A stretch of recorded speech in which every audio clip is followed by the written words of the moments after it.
Bienvenue sur Africa 24 pour cette nouvelle édition de l'Africa Tonight. Voici les titres de l'actualité. Au Rwanda, la 16e édition de la retraite nationale des hautes autorités a débuté ce 9 mars. Comme chaque année, elle est présidée par Paul Kagame. Le chef de l'État a effectué un bilan du programme Made in Rwanda. Au Bénin, l'ensemble des forces politiques se concertent pour en finir avec la crise préélectorale. Une crise due à l'exclusion des partis de l'opposition des législatives du 28 avril 2019. Le président Patrice Talon a rencontré dans ce cadre certains acteurs politiques. Et puis le groupe Suez est recalé au Sénégal. Le groupe français Suez n'est plus gestionnaire de l'eau potable au Sénégal suite à un manque de transparence relevé dans la procédure d'attribution. L'autorité nationale de régulation a décidé d'annuler le contrat. Mais tout d'abord, en Éthiopie, un avion de la compagnie Ethiopian Airlines s'est crashé ce dimanche 10 mars au matin. Le Boeing 737 décollait d'Addis Abeba à destination du Kenya.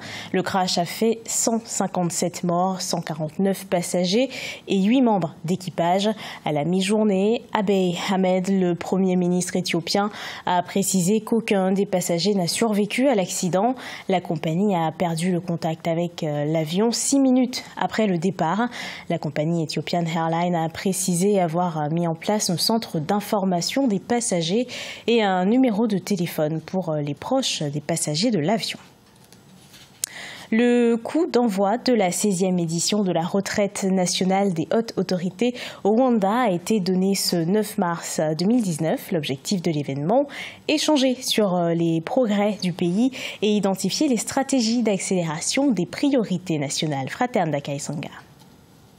La 16e édition de la retraite nationale des autorités rwandaises s'est ouverte ce 9 mars 2019 à Gabiro, dans la province de l'Est du Rwanda. Outre les autorités du pays, les représentants du Rwanda dans plusieurs pays du monde ont été conviés à ce rendez-vous et pour la première fois, les membres du secteur privé. Pendant 4 jours, ces autorités vont réfléchir au progrès du pays, identifier des stratégies pour accélérer la mise en œuvre des priorités nationales et discuter des moyens de résoudre les problèmes qui ont été identifiés.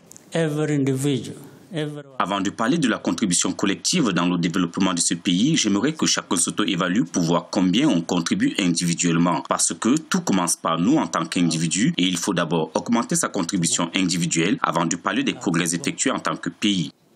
Dans son discours d'ouverture, le président Paul Kagame est revenu sur différents points, notamment les défis auxquels fait face le programme de Made in Rwanda dans tous les aspects. Pour le chef de l'État, le Rwanda peut mieux faire dans ce sens pour ainsi compter moins sur les pays voisins. Les gens du secteur privé, les hommes d'affaires, vous n'êtes pas aussi sans reproche. Il y a des choses que vous devez fournir sur notre marché, mais que vous ne faites pas, et c'est vraiment dommage. Quand par exemple, vous haussez les prix de vos produits, ne voyez-vous pas que vous vous créez de la compétition par rapport aux produits importés? Franchement, je trouve que c'est une façon médiocre de faire les affaires. Communément appelée Umwiherero en langue locale, la retraite des autorités est devenue un outil de gouvernance permettant aux dirigeants du pays de prendre leurs responsabilités et de s'auto-évaluer pour garantir le bien-être des populations.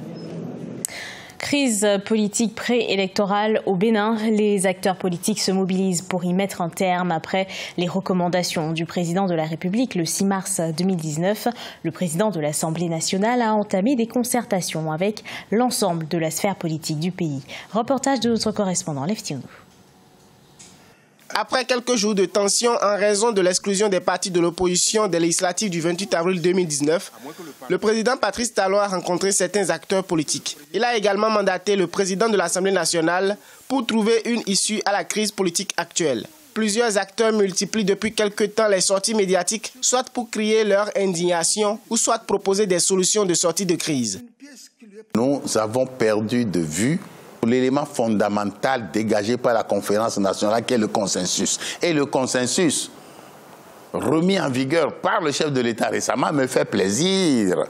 Mais le consensus doit interdire les exclusions. D'ici 2021, le gouvernement béninois doit organiser au total 3 élections, dont les législatives, les communales et la présidentielle.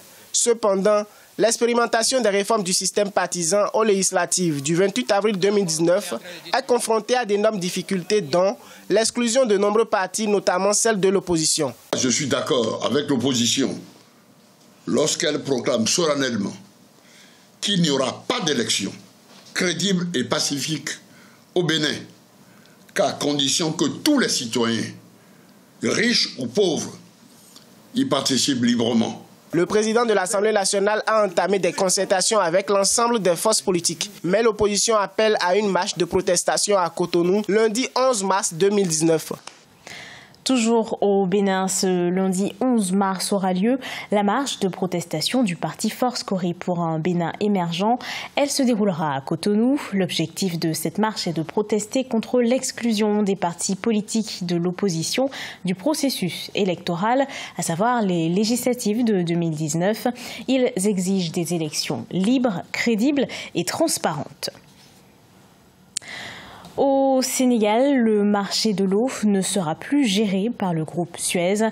L'autorité de régulation des marchés publics du pays a ordonné l'annulation de l'attribution au groupe français Suez du contrat provisoire pour la distribution de l'eau en cause des irrégularités de procédure. Ange Bijounoumenia.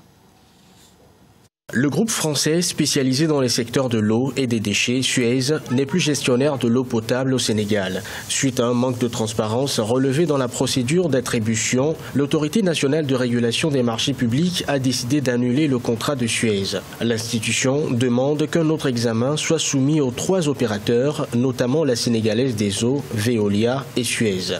En vertu du principe de transparence, l'autorité de régulation des marchés publics ordonne l'annulation de l'attribution provisoire du marché à Suez et la reprise de l'évaluation des offres sur la base des seuls critères du dossier d'appel d'offres. L'autorité de régulation des marchés publics avait été saisie par la SDE, sénégalaise des eaux, dont le contrat avait expiré fin décembre 2018. Cette dernière avait perdu le marché d'affermage de la production et de la distribution de l'eau dans la capitale sénégalaise sur la base d'un jugement technique.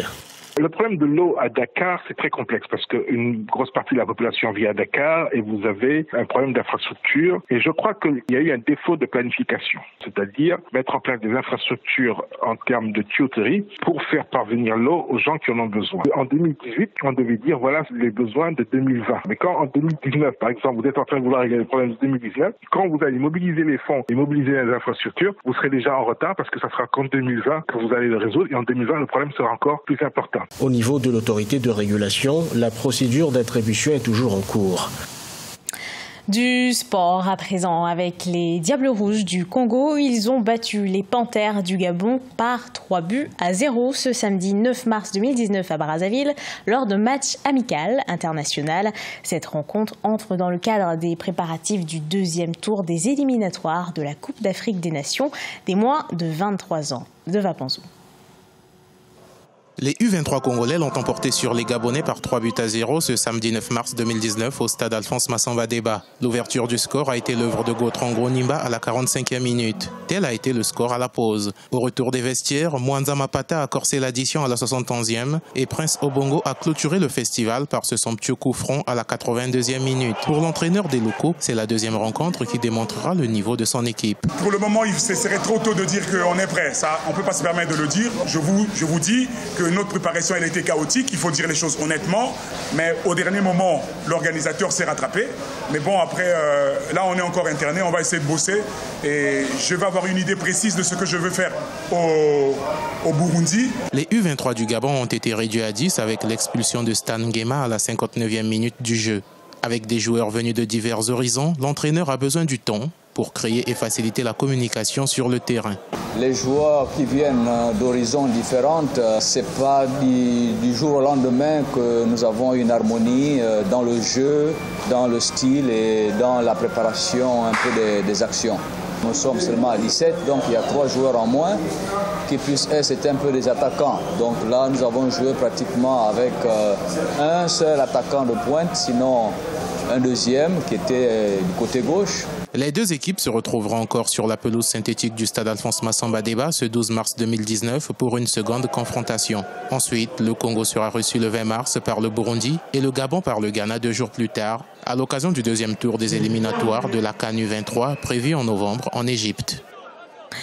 Ce journal a été préparé par l'ensemble de la rédaction. Merci à vous de l'avoir suivi. Dans un instant, une nouvelle édition de l'actualité sur Africa 24.